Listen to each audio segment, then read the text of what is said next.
Bismillahirrahmanirrahim. Assalamualaikum warahmatullahi ta'ala wabarakatuh. Waalaikumsalam.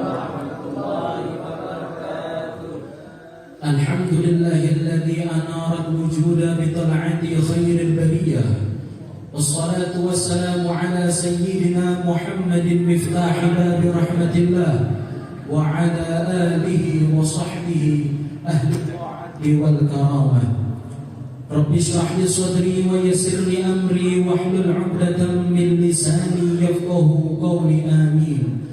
Bismillah ma syaa Allah la yasuqul khair illa Allah. Bismillah ma syaa Allah la yasbiqus su'a illa Allah. Bismillah ma syaa Allah ma kana min ni'matin fa min Allah. Bismillah ma syaa Allah la hawla wa la quwwata illa billah. Hadratal mukarramin wal muhtaramin, ma'asyiral habaib al ahibba, ma'asyiral ulama al a'izza, wa nakhudhu bi dzikr al mukarram al ustaz Abdullah Murtada, matta'ana Allah bi tuli hayatihi syarifah. Mudah-mudahan beliau panjang umur, sehat wal afiyah, selalu dalam penjagaan Allah Subhanahu wa ta'ala. Begitu juga kepada bapak-bapak, ibu-ibu, hadirin hadirat yang semuanya insyaallah dapat rahmat dari Allah Subhanahu wa ta'ala. Alhamdulillah wa syukurillah. Segala puji dan syukur kepada Allah Subhanahu wa ta'ala yang telah mentakdirkan kita bisa hadir di majelis yang penuh dengan kemuliaan ini. Mudah-mudahan dari sejak kita melangkahkan kaki dari rumah hingga sampai ke majelis ini dicatat oleh Allah Subhanahu wa ta'ala sebagai amal ibadah yang diganjar dengan pahala, dan pahalanya dilipat gandakan oleh Allah Subhanahu wa ta'ala. Amin ya rabbal alamin. Hadirin hadirat yang dimuliakan oleh Allah Subhanahu wa ta'ala, sebentar lagi kita akan berjumpa dengan bulan yang sangat mulia. Sebentar lagi kita akan bertemu dengan bulan yang sangat istimewa. Bulan tersebut adalah bulan Ramadan, yang mana dulu para pendahulu kita ketika mereka menyambut bulan Ramadan, mereka sambut dengan bi'anwa'il ta'ati wal ibadah. Mereka sambut dengan segala ketaatan dan ibadah kepada Allah Subhanahu wa ta'ala. Ada yang memperbanyak zikir, ada yang memperbanyak sunnah, ada yang memperbanyak ngaji Al-Quran sampai beberapa kali khatam. Akan tetapi beda dengan zaman sekarang. Orang-orang bukannya menyambut bulan Ramadan dengan berbagai ketaatan dan ibadah kepada Allah Subhanahu wa ta'ala, akan tetapi mereka sambut di anwa'il mat'umat wal masyrubat. Mereka sambut dengan berbagai makanan yang enak dan minuman yang lezat. Beda. Kalau dulu para pendahulu kita ketika menyambut bulan Ramadan disambut dengan berbagai amal ibadah dan ketaatan kepada Allah, akan tetapi sekarang beda. Tidak mengikuti jalurnya para salaf kita dahulu. Mereka sambut dengan apa? Dengan makanan yang enak dan juga minuman yang lezat. Bukan tidak boleh, boleh-boleh saja. Akan tetapi jangan dijadikan prioritas dalam menyambut bulan Ramadan. Tapi jadikanlah ibadah dan ketaatan kepada Allah Subhanahu wa ta'ala sebagai prioritas kita untuk menyambut bulan Ramadan. Kemudian masalah makanan dan juga minuman itu nomor kesekian saja. Ma'asyiral muslimin yang dimuliakan oleh Allah Subhanahu wa ta'ala, salah satu salaf kita yaitu Al-Habib Abdullah bin Husin bin Tahir, ketika sudah menjelang masuk bulan Ramadan, maka beliau mengajak anak-anak beliau, dipanggil semua anak-anak beliau. Ketika anak-anak beliau tadi sudah kumpul semua, maka anak-anaknya tadi diambil janji oleh Al-Habib Abdullah bin Husin bin Tahir. Kemudian Al-Habib Abdullah bin Husin bin Tahir beliau tanya satu persatu anaknya tadi, wahai anakku, nanti kalau bulan Ramadan, amal apa yang kamu mau tambah? Amal apa yang kamu mau tambah? Maka ketika ditanya oleh Al-Habib Abdullah bin Husin bin Tahir, maka masing-masing dari anak beliau tadi menjawab dengan berbagai macam jawaban. Ada yang menjawab mau baca Quran, ada yang mau baca zikir, ada yang mau memperbanyak bacaan yang lainnya. Nah, ini dulu para pendahulu kita seperti Al-Habib Abdullah bin Husin bin Tahir, kalau sudah masuk bulan Ramadan, maka beliau mengajarkan kepada anak-anak beliau untuk menambah amal ibadah. Ketika anak-anaknya tadi sudah menjawab sedemikian rupa, Ternyata Al-Habib Abdullah bin Husain bin Tahir menangis. Ketika beliau menangis, beliau mengatakan, aku sudah tidak mampu lagi untuk menambah amalku. Kenapa? Karena memang kalau kita baca sejarah, Al-Habib Abdullah bin Husain bin Tahir itu di luar bulan Ramadan semuanya sudah full waktunya untuk ibadah kepada Allah Subhanahu wa ta'ala. Bahkan bertanya Al-Habib Abdullah bin Husain bin Tahir, ya auladi, hal minkum man yabi'u liwaqtah? Wahai anak-anakku, apakah ada di antara kalian yang menjual waktunya kepadaku agar aku bisa menambah amal lagi di bulan Ramadan nanti? Ini saking apanya? Saking fullnya ibadah Al-Habib Abdullah bin Husain bin Tahir. Inilah yang patut kita tiru daripada pendahulu kita. Hadirin hadirat yang dimuliakan oleh Allah Subhanahu wa ta'ala. Di bulan Ramadan ini penuh dengan ampunan Allah Subhanahu wa ta'ala. Akan tetapi disebutkan juga para ulama, ada 4 golongan yang nanti di bulan Ramadan mereka diharamkan oleh Allah Subhanahu wa ta'ala untuk mendapatkan ampunannya. Dikatakan bahwasanya arba'atun mahrumuna minal maghfirati fi Ramadhan aw fi ghairihi. Ada 4 golongan yang diharamkan oleh Allah Subhanahu wa ta'ala untuk mendapatkan ampunan di bulan Ramadan ataupun di bulan yang lainnya. Apa 4 golongan tersebut? Ini harus kita perhatikan. Siapa tahu kita termasuk dari 4 golongan ini. Hati-hati nanti di bulan Ramadan kita tidak dapat ampunan dari Allah Subhanahu wa ta'ala. Apa yang pertama? Golongan yang pertama adalah al-'aqli walidayhi. Anak yang durhaka kepada orang tuanya. Hati-hati bagi siapa saja yang merasa anak dan memiliki orang tua, jangan sampai masuk di bulan Ramadan nanti kalian belum meminta maaf pada orang tua kalian sehingga kalian tidak mendapatkan ampunan dari Allah Subhanahu wa ta'ala. Sebagaimana Rasulullah sallallahu alaihi wasallam bersabda, "Ridallahu fi ridwan walidain wa syukrullah fi syukrin walidain." Ridhonya Allah itu tergantung ridhonya orang tua, sedangkan murkanya Allah itu tergantung murkanya orang tua. Maka dari itu sebelum datang bulan Ramadan ini, mari kita sebagai anak minta maaflah kepada orang tua. Siapa tahu dalam keseharian kita pernah melakukan kesalahan sehingga menyakiti hati mereka. Itu yang pertama, golongan yang pertama. Yang kedua, golongan yang tidak mendapatkan ampunan dari Allah Subhanahu wa ta'ala. Yang kedua adalah qati'ur rahim. Manusia yang berani memutuskan tali silaturahim, mungkin karena harta, karena jabatan, karena wanita, karena warisan.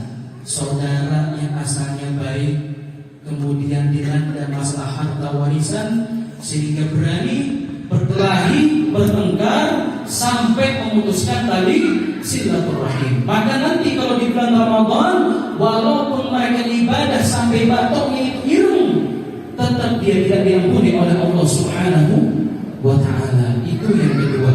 Golongan yang ketiga apa? Golongan yang ketiga adalah al-musyahin. Apa al-musyahin? Al-musyahin adalah yang di dalam hatinya penuh hasad, penuh dengki, penuh dendam, penuh dengan permusuhan. Tidak senang kalau lihat saudara yang muslim dapat nikmat dari Allah Subhanahu wa ta'ala. Selalu hasud dia kepada sesama muslimnya tadi. Maka orang semacam ini al-musyahin nanti di bulan Ramadan juga tidak mendapatkan ampunan dari Allah Subhanahu wa ta'ala. Yang keempat, golongan yang terakhir adalah mudminu khamrin, pecandu minuman khamr atau pecandu minuman keras. Maka bagi siapa saja yang ada dalam golongan 4 ini, maka sebelum bulan Ramadan mari bertobat kepada Allah Subhanahu wa ta'ala. Jangan sampai nanti masuk di bulan Ramadan walaupun ibadah 100 rakaat setiap hari sholat sunnah, kemudian zikirnya ribuan kali, bahkan ngajinya sampai beberapa kali khatam, akan tetapi dia masih dalam 4 golongan ini, maka dia tidak mendapatkan ampunan dari Allah Subhanahu wa ta'ala. Maka kalau kita lihat di bulan Ramadan itu penuh dengan rahmatnya Allah, penuh kasih sayangnya Allah, penuh maghfirahnya Allah, penuh ampunannya Allah Subhanahu wa ta'ala. Bahkan bulan Ramadan itu akhirnya nanti itqun minan nar, pembebasan dari api neraka. Bagaimana mungkin seseorang bisa dapat rahmat rahmat dari Allah Subhanahu wa taala. Bagaimana mungkin seseorang bisa dapat pembebasan dari api neraka kalau dia sendiri tidak mendapatkan ampunan dari Allah Subhanahu wa taala? Maka kalau kita ingin dapat rahmat Allah, kalau kita ingin terbebas dari api neraka, maka dapatkan yang satu ini apa? Yaitu maghfirah dari Allah, ampunan dari Allah Subhanahu wa taala. Maka hati-hati, 4 golongan ini kalau tidak taubat sebelum datang bulan Ramadan, walaupun dia ahli ibadah bagaimanapun, tetap tidak diterima oleh Allah Subhanahu wa taala, tidak dapat ampunan dari Allah Subhanahu wa taala. Hadirin hadirat yang dimuliakan oleh Allah Subhanahu wa taala. Dan terakhir yang mau saya sampaikan adalah ini untuk menjadi pelajaran kita juga sebagai orang tua, bisa mentarbiyah anak-anak kita nanti. Di dalam kitab Nuzhatul Majalis di sana dijelaskan ada satu cerita bahwa dulu ada seorang majusi, ada seorang penyembah api. Ada seorang majusi melihat anaknya yang sedang makan di depan kaum muslimin yang sedang melakukan ibadah puasa. Lantas ketika si majusi tadi melihat anaknya yang sedang makan di depan orang muslim yang sedang puasa, maka anaknya tadi dipukul. Setelah dipukul, maka anaknya tadi ditanya oleh si majusi tadi, "Wahai anak, kenapa kamu tidak menghormati kaum muslimin dan melaksanakan puasa di bulan Ramadan? Kenapa?" Dimarahin anak-anaknya tadi. Maka kalau kita nanti sebagai orang tua, hati-hati, anak-anak kita diajarkan kalau nanti di bulan Ramadan ada kaum muslimin yang sedang melakukan ibadah puasa, maka anak-anak kita tadi walaupun dia belum mukallaf, maka kalau dia mau makan ataupun minum, diumpetin. Entah itu di rumah atau di mana yang penting tidak kelihatan orang muslimin yang sedang melakukan puasa. Ini adalah bentuk toleransi sebenarnya, toleransi di dalam internal kita umat Islam. Karena sekarang itu beredar juga. Ketika hari raya Natal ada spanduk, yang tidak merayakan Natal hormati yang merayakan Natal. Nanti datang hari raya Nyepi, yang tidak Nyepi silahkan hormati yang merayakan hari raya Nyepi. Tapi ketika bulan Ramadan ada spanduk balik. Apa? Yang puasa hormati yang tidak puasa. Syahadat. Apa hal semacam ini? Ini kebalik. Mudah-mudahan di sini nggak ada, di tempat lain ada seperti itu. Nah, hati-hati, semacam ini bisa mengundang murkanya Allah Subhanahu wa taala. Singkat cerita, ternyata seminggu kemudian majusi ini meninggal dunia. Ketika meninggal dunia, ternyata di negeri tersebut ada seorang alim. Seorang alim ini tadi dia bermimpi. Di dalam mimpinya dia melihat majusi tadi sedang berada di surga. Bayangkan, si majusi penyembah api ketika di dalam mimpi seorang alim tadi berada di dalam surga. Terus ditanya oleh si alim tadi, "Wahai majusi, kamu tuh tukang penyembah api, kok kamu bisa masuk surga?" "Nah, saya dulu pernah menyembah api. Walakin lamma hadarat wafati akramani Allah bil Islam lihtirami syahr Ramadan." Akan tetapi ketika sudah dekat kewafatanku, Allah Subhanahu wa taala memuliakanku bisa masuk ke dalam Islam, bisa mengucapkan la ilaha illallah Muhammadur Rasulullah. Apa sebabnya? Lihtirami syahr Ramadan. Karena aku memuliakan dan menghormati bulan Ramadan. Nah, bayangkan, ini bisa kita ambil ibrah, bisa kita ambil pelajaran bahwasanya apabila kita bisa mendidik anak kita ataupun kita bisa mendidik muslimin di sekitar kita agar dia tidak makan di depan muslimin yang sedang melakukan puasa, sedangkan majusi saja seperti itu bisa dapat kemuliaan, apalagi kita yang sudah beragamakan Islam. Hadirin hadirat yang dimuliakan oleh Allah Subhanahu wa taala, hati-hati. Barang siapa nanti di bulan Ramadan dia bermaksiat kepada Allah, hati-hati. Di dalam kitab Al-Futuhatul Aliyah di situ dijelaskan ada suatu kabar bahwasanya nanti ada segerombolan pemuda yang mana pemuda ini menangis, meronta-ronta. Dia dipukul oleh malaikat dengan pukulan yang sangat kuat. Dia diseret ke dalam neraka. Ketika ada orang-orang melihat perlakuan malaikat seperti itu kepada si pemuda tadi, maka malaikat ditanya, "Wahai malaikat, maka nadambu, apa dosanya malaikat sehingga dia dapat nasib seperti ini? Mengenaskan sekali, kok bisa seperti ini? Dipukul, bahkan diseret ke dalam neraka untuk dijebaskan ke dalam neraka." Maka malaikat pun menjawab, "Laki-laki ini yang kami pukulin, yang kami seret di dalam neraka ketika masuk bulan Ramadan, mereka merusak kemuliaan bulan Ramadan itu. Dengan apa? Dengan dia bermaksiat kepada Allah Subhanahu wa taala di bulan Ramadan. Ketika mendengar jawaban malaikat seperti itu, apa responnya? Suhtan lahu wa bu'dan lahu. Celakalah dia, jauhilah dia. Saking jijiknya orang yang melihat seperti itu tadi. Maka jangan sampai kita nanti di bulan Ramadan melakukan maksiat, bahkan maksiat itu tergolong dosa besar.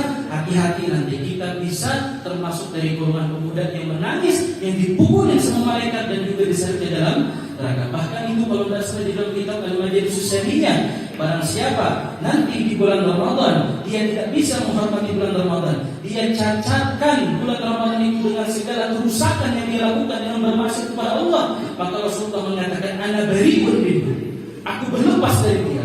Kalau sudah Rasulullah berlepas dari dia, maka apa yang kita harapkan?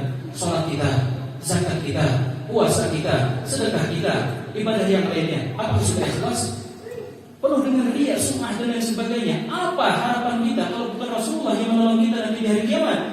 Maka dari itu jaga baik-baik. Jangan sampai di bulan Ramadan kita merusak kemuliaannya, kita merusak kehormatan bulan Ramadan tersebut. Mungkin hanya itu yang dapat kami sampaikan. Sami'un yustadana al-iqalah wa rahmatullahi wa barakatuh. Wassalamualaikum warahmatullahi wabarakatuh.